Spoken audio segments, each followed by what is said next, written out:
자, 이렇게 우리가 지금까지 열심히 땀을 흘렸죠. 이제 최종 결실을 수확해야 되겠습니다. 그래서 우리 20번째 테마로 중개 수수료, 우리가 보수가 되겠죠.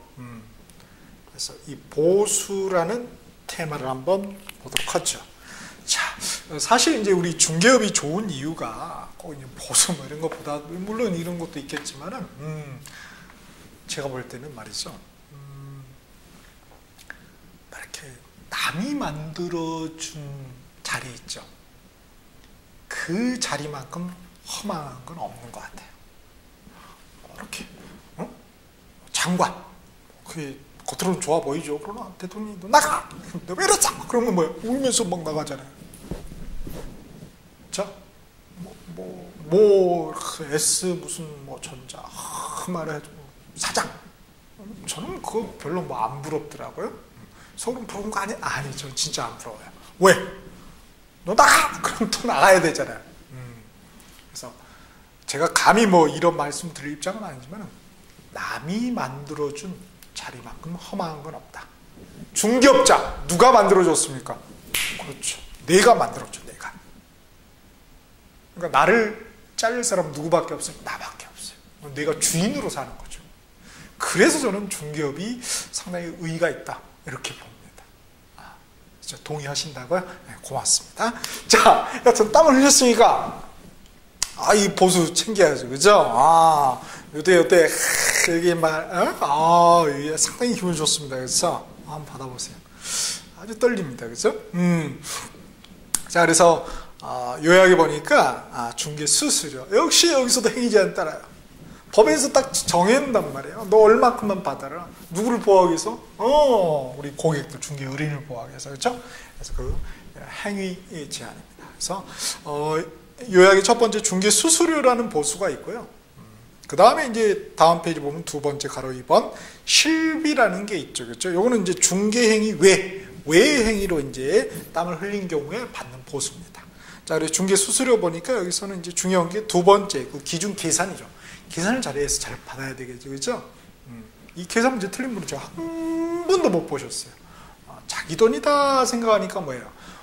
계산 문제 뭐 가볍게 푸시더라고요. 내 돈이다 생각하면은 된다 이거예요. 자, 기준에 보니까 주택하고 크게 주택 외로 구별을 했고 주택도 일반 주택하고 고급 주택으로 이렇게 구별을 했습니다. 자, 일반 주택 보니까 말이죠. 밑에 화살표 보면은 표에 매매가 6억 원 미만, 임대가는 3억 미만.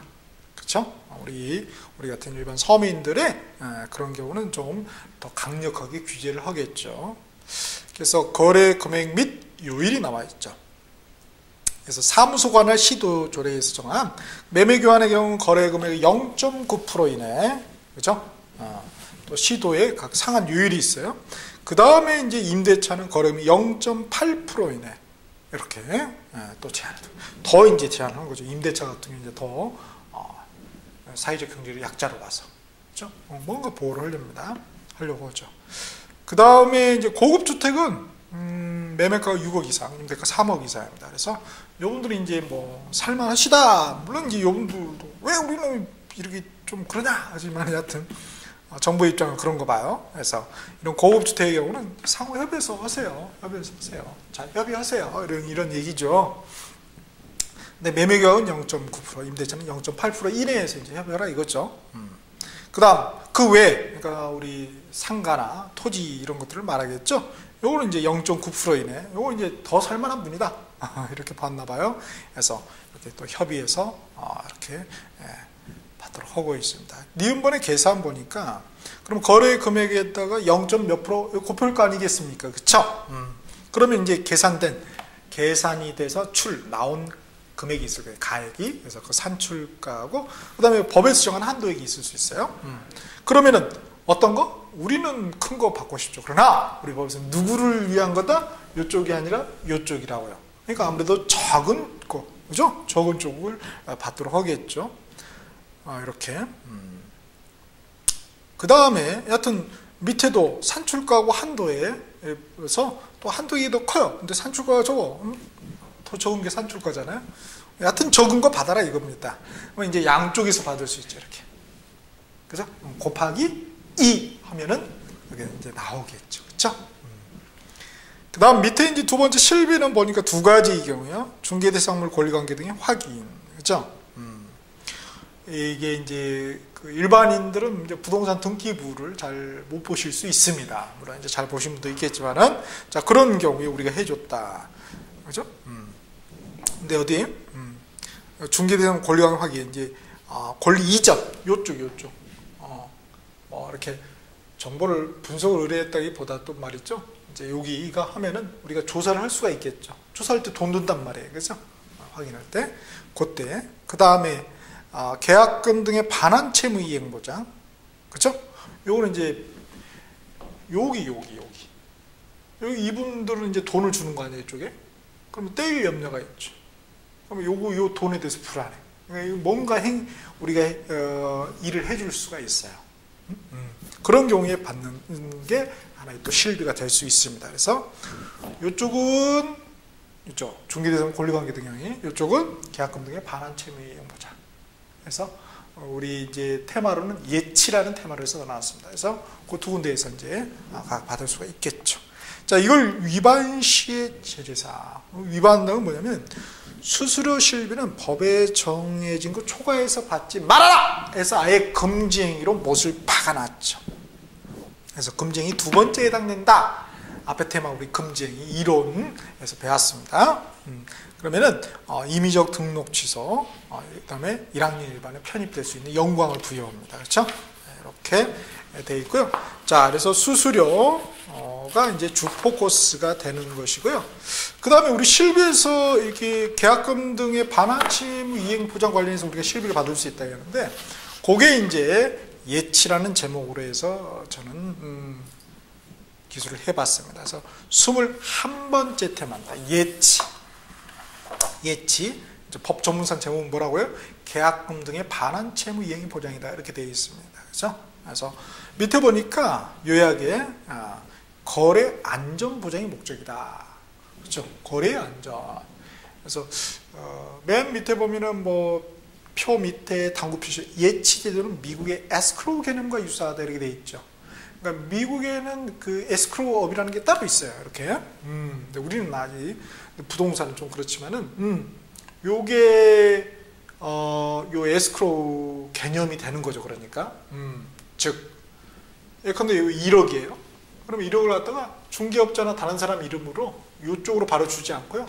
이 모든 거래 계약이 다 끝났을 때 깨끗하게 이쪽으로 소유권 이전이 되고 나중에 추후에 별 문제가 없었을 때 그때 이제 여기서 이렇게 이쪽으로 돈이 가게 하는. 여기 입장은 좀 별로 기분 안 좋겠죠? 여하튼 자, 그런 제도가 바로 뭐다? 예치 제도다 하는 것입니다. 그렇죠? 그래서 조문상에 또 이런 내용들이 나와 있습니다. 그래서 그 다음에 우리가 살펴볼 게 22번째 테마가 이제 감독입니다. 감독. 자, 우리 공인중개사법상 감독은 보니까 중개업자하고 거래정보사업자 감독이 있고요. 그 다음에 공인중개사 협회가 있습니다. 협회. 요 두 개의 이제 감독권자가 달라요. 그래서 22번째 테마 감독이죠. 자, 보니까 중개업자는 이렇게 국장부터 해서 시도시다, 등록관청, 즉 시군구청 다 되죠. 그렇죠? 근데 협회는 보니까 뭐예요? 국토교통부 장관만 이게 감독할 수가 있습니다. 그렇죠? 국토교통부 장관만. 지금 현재 협회가 하나죠, 하나. 저희 때만 해도 2개였거든요. 그렇죠? 그래서 이게 이 공제사업도 한다고 그랬잖아요, 협회가. 그렇죠? 그래서 그게 좀 쌌거든요. 근데 지금 엄청 비싸졌더라고요. 그래서 제가 하는 생각이 경쟁을 시켜야지 뭔가 이렇게 좋겠다는 생각이 듭니다, 사실. 협회에서 들으면 별로 기분 안 좋아하겠죠? 여하튼 그렇습니다. 여하튼. 자, 그래서 지금 그 보험이 상당히 부담될 수도 있어요. 그 다음에 대상이 보니까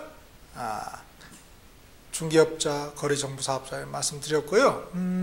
협회는 그 협회 이제 똘마이들이 밑에 이제 지부나 지회가 있어요. 이렇게 밑에 거기까지 또 이렇게 대상이 되고요. 자, 그러면은 이 감독을 하는데 감독 따라야 되죠, 그렇죠? 근데 이게 괘씸죄야. 그럼 중개업자는 업무정지, 거래정보사업자 500만 원 이하 과태료, 협회도 500만 원 이하 과태료. 이렇게 또 제재사항이 추가가 되겠습니다. 다음 이제 마지막으로 이제 23번째 우리 공인중개사 협회가 있죠. 협회. 자, 협회 보니까 첫 번째 요약에 필수사항하고 임의사항이 있습니다. 필수사항은 그렇게 해야만 하는 것이고요. 임의사항을 해도 되고 안 해도 되는 거죠. 그러니까 주된 사무소 이거 설치할 의무가 있습니다. 만약에 협회를 두고자 한다면은 그다음에 뭐 총회 있고 그다음에 임의사항은 뭐 해도 되고 안 해도 되는 거죠, 그렇죠? 그런데 이번에 보니까 지부 이제 시도에 설치를 할 수도 있고 안 해도 되고 이런 거죠, 그렇죠? 지회는 이제 그 시군구 역시 설치해도 되고 안 해도 되고. 그다음 뭐 네 번째 회원 가입. 협회 그러니까 중개업을 꼭 하려면 협회에 꼭 가입해야 되냐?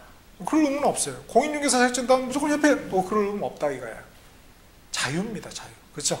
민주국가에서 어떻게 그게 가능하겠습니까? 그렇죠? 그래서 자유예요, 자유. 해도 되고 안 해도 된다. 그다음에 협회 공제사업 해도 되고 안 해도 된다. 할 수 있어요. 근데 현재 하고 있죠, 공제사업을.